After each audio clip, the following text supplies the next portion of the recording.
Good morning. Today is Saturday, July 5th. Don Pelayo checking in again with you guys. I didn't do a whole lot for the 4th of July. I went over to my parents' house. We did the typical hamburger hot dog thing but watch some of the fireworks from my house last night. I didn't know how the door dashing was going to be last night. I considered going out and doing a little door dashing last night. I thought it would either be really slow with everybody already having their plans and having their cookouts and everything, or it could be busy with people ordering like pizzas and wings and different things like that. And it turned out it was slow, so I didn't dash last night. I'm getting ready to go out. It's a nice day outside. It's sunny outside. It's going to be rainy most of this week, so I want to get out and get some sun today. Um, I did want to put out one more video here, just kind of a summation, a little bit of final word on your financial management, that sort of thing. Um, you really just have to take it in steps. I know a lot of people are struggling right now. It's hard for everybody out here right now for the most part, unless you're in the top 5% or so. um, I I think it used to be if you were in the top 25%, you were doing pretty well. I don't even know if people that are making earning income in the top 25% of income earners are really doing that well right now. The cost that it takes to support a family and all, especially if you have a family, it's like. But anyway, so first of all, of course, we have to take care of our emergency fund. Have some cash. There's a lot of rules of thumb on that. They typically recommend you have 3 to 6 months worth of expenses. I would encourage a year's worth of expenses in savings. I know that sounds like a lot. Most American most Americans don't have $500 for an emergency, and so we just have to you have to start small. You have to start with saving the expenses for a week. Say that your expenses you spend, let's say a month, your household expenses are $4,000 a month. Okay, well, that means you need to save about $1,000 would be roughly about 1 week's worth of expenses. So then you just have to start building that 1 month's worth, or that 1 week worth of savings. You can do some simple things to help earn some extra money. You can DoorDash like I do. I do that. Really, main reason I'm doing that is to pay off debt. And then once the debt's done, and my unsecured debt will be gone, probably the end of August. And so once that's done, I'm going to continue dashing, and I'm just going to be building assets with it. I am going to throw some of it on. I have a student loan. I don't really consider it when I say unsecured debt, I'm thinking like credit cards and credit lines. Student loans are also unsecured debt, but um, it's a lower interest rate. So, so I'm going to be hammering away at that. I'll be throwing some extra money on that. I'm already paying extra on my car, a couple $100s a month extra on top of the regular payment. So the bulk of the money I'll be saving, because I'm putting $800 a month on the credit card right now. I'll probably take 300 of that and put toward the student loan. Um, and that leaves me $500 that I can start building some assets with per month on top of what I'm already doing. So that I think that money is going to be going into IRAs. I'll probably be fattening up my emergency fund some, um, and getting my. I'm trying to help my daughters out a little bit, especially my oldest. My youngest, I'm paying child support for, so that's I pay about $700 a month in child support. So I'm doing what I can for her. I also buy her annual Disney pass. So so it's like she gets a good bit, and then there's all other gifts and things that I get for her. So she's doing okay. She's only 13, so I am trying to, once I've finish funding my oldest daughter. I promised my oldest daughter that I would give her $5,000 this year for her 21st birthday.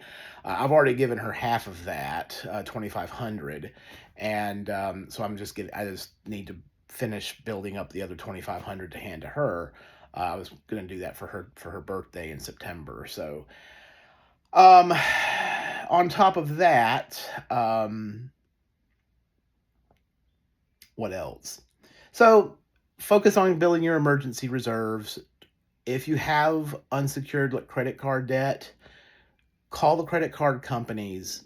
Try to negotiate a lower interest rate. They may work with you on that. That's something you can do immediately to help yourself. You could see immediate results from that. So I would recommend calling the insurance company. Try to get those interest rates down. Then, what I would do, and I think I shared with you in a couple of videos ago about, if you go and check out the video I did about debt, there's a link on there to a video done by a guy named Gregory Mannarino. It goes all into how to start knocking out your debt. It's a plan. Like I mentioned in that video, your credit score is going to decline a little bit, but working his plan. But most of you, if you already have a debt problem, your credit score is probably not that great to begin with. And then, or maybe you were like me, because I had a good credit score, but I was running like a rat in the wheel trying to make all these payments, and so my credit score was decent, but I just couldn't keep up the pace there for a while. So I don't think, if I was going to do this all over again, I think I would have followed Gregory Mannarino's plan. But I enrolled in a debt management company and had them. I just didn't want to have to fool with all the phone calls and everything. So I had a debt management company take care of it all for me. I just gave them a certain amount of money each month, and they negotiated with my creditors and got everything dealt with. So my credit score took a little bit of a hit for that, but honestly, it was worth it, because if I hadn't done that, that was in the fall of 2023, almost 2 years ago. Um, and I'm almost done. And if I hadn't done that, I think I'd still be almost about as bad as I was 2 years ago. Because most of my payments were just going to pay interest. So yes, my credit took a little bit of a hit, but it's worth it. I knew that I wasn't going to need my credit again for a while. The next time I'll probably use my credit will be when I have to buy a new car. That's probably 3 or 4 years out. By the time that comes around, my credit score should be much improved. It's already been coming up. It's already come up probably 80 points over the last year or so. So it's coming back up. But just be expecting that. If you feel like you might have to get a car in the next 6 months to a year, you may not. You may want to hold off, because your credit's going to take a hit, and then it's going to be harder for you to get to qualify for an auto loan.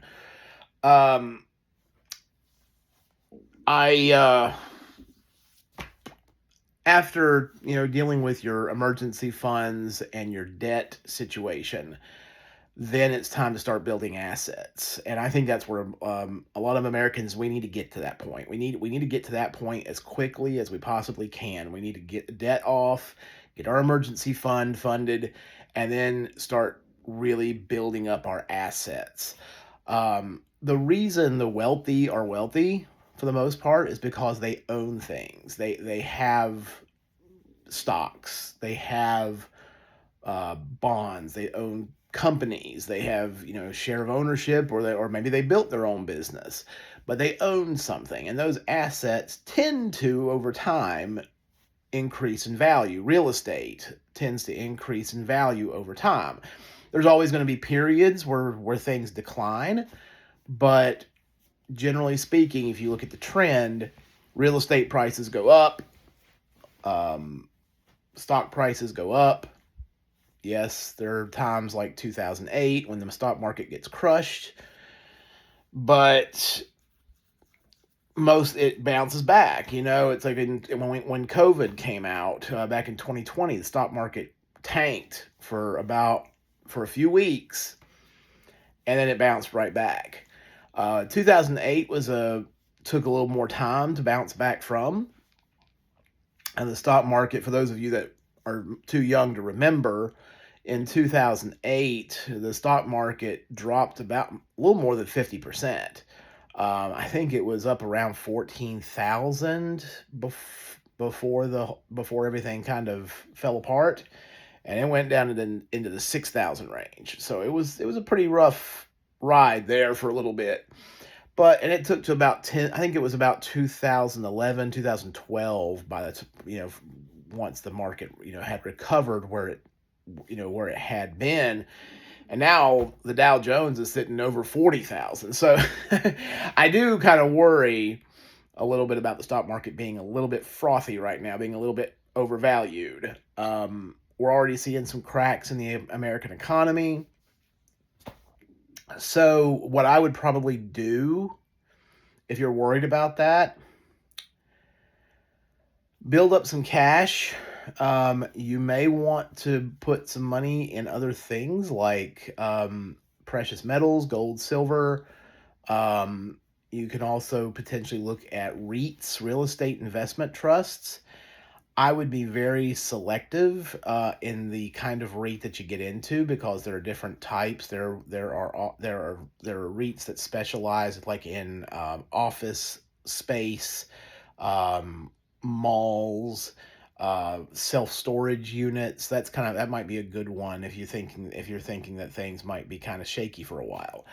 I had invested in a REIT that specifically dealt with medical properties like hospitals and things like that, and the good thing about REITs is they do pay out a pretty good dividend rate. So, um, you know, I think if you're younger, the more aggressive you can be. I would probably be looking into the tech sector. There's some pretty interesting things happening in the tech sector right now. Of course, you hear about AI, but not in the too distant future, we're going to have something called quantum computing, which it's already out there, but it's not very well known. It's really kind of cutting edge. Um, and there are some companies out there doing that. I've been playing with those stocks a little bit, just trading in and out of it, buying in, riding it up some, then selling it. It'll drop back. I'll buy back in when it drops back and riding it up again. I've been doing some of that because those volatility can be your friend if you use it the right way. It's like volatility when you get these stocks that are real volatile. You kind of see where it kind of peaks, where it has its resistance point, and you kind of sell out right before it gets to that resistance point, and then it'll drop, and you kind of see where that floor is, where it's typically been, and you might buy back in just before it gets getting to its floor, and then just keep riding it like that. And I've been playing that a little bit. It's worked out pretty well for me.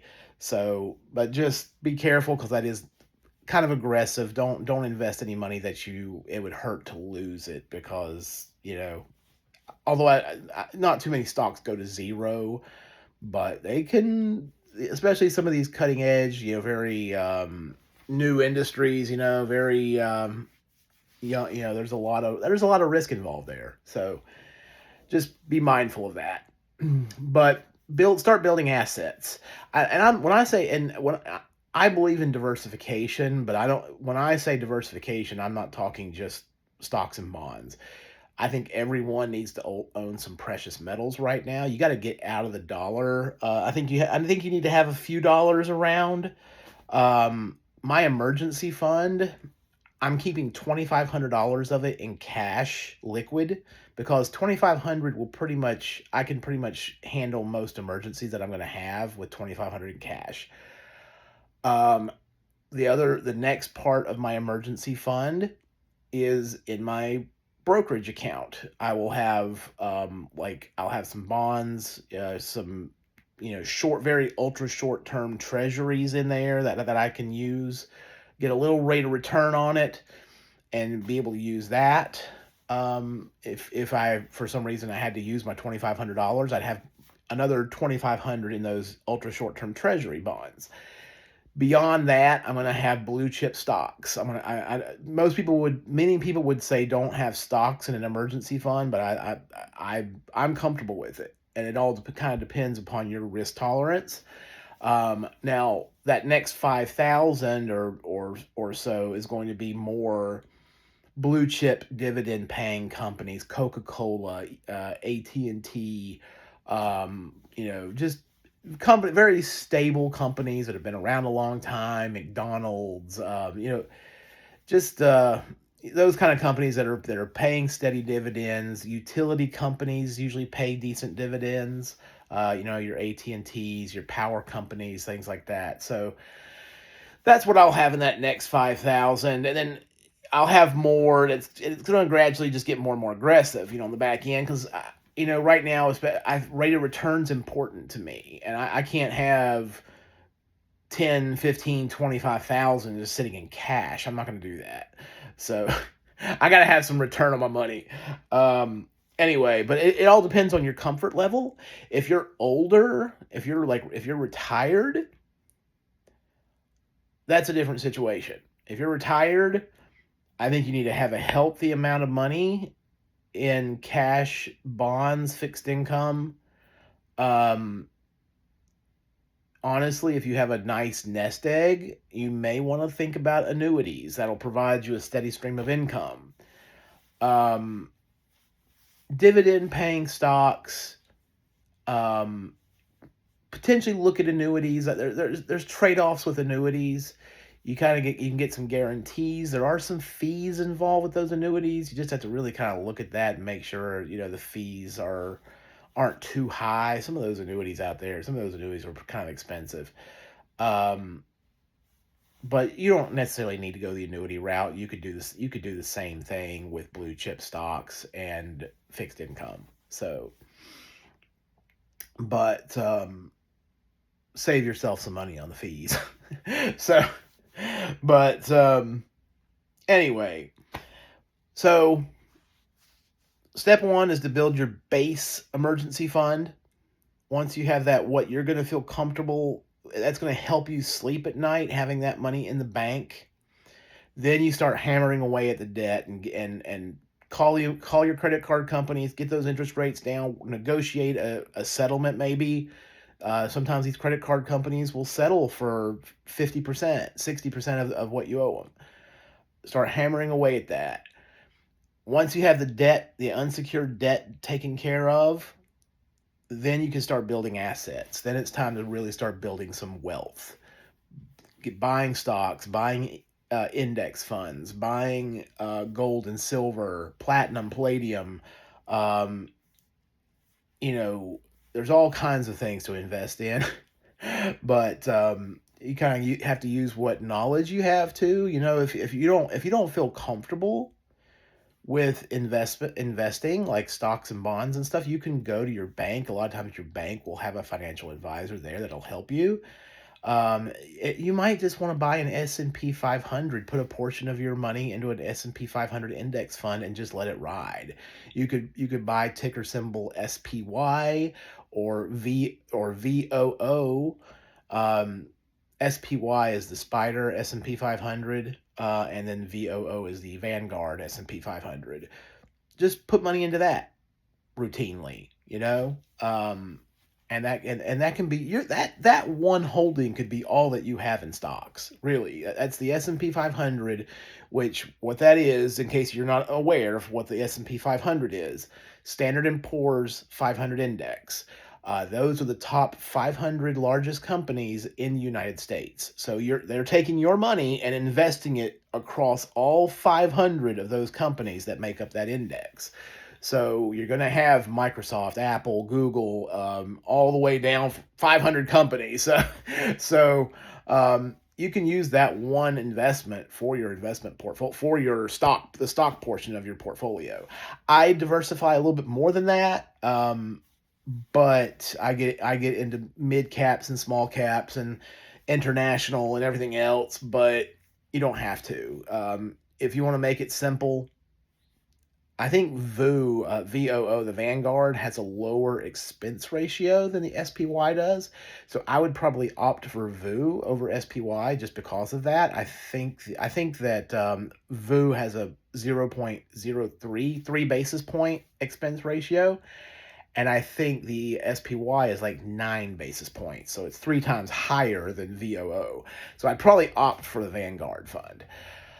If you're going to do that, that's just me. I'm telling you why. It's not advice. Don't take this as financial advice. But you could do that. That's an option for you. Um, I I think for most people, being in an S&P 500 fund for a portion, I'm not saying put all of your retirement money into that because that's going to be pretty aggressive. If you're 100% in stocks, that's aggressive. You need to balance it out with some fixed income, maybe some REITs, commodities, gold, silver, oil. There's some energy based index funds out there. Um, Things to think about. Anyway, that's what I wanted to talk about today. Let's get to it. I want to go make some money today. I'm going to try DoorDash this evening. I'm going to enjoy my day, and then I'm going to go out this evening and hammer the door dashing, and I'm looking forward to it. So, gonna get outdoors. It's sunny out there. It's hot, nice summer day. So let's go make the most of it. This is Don Pelayo signing out.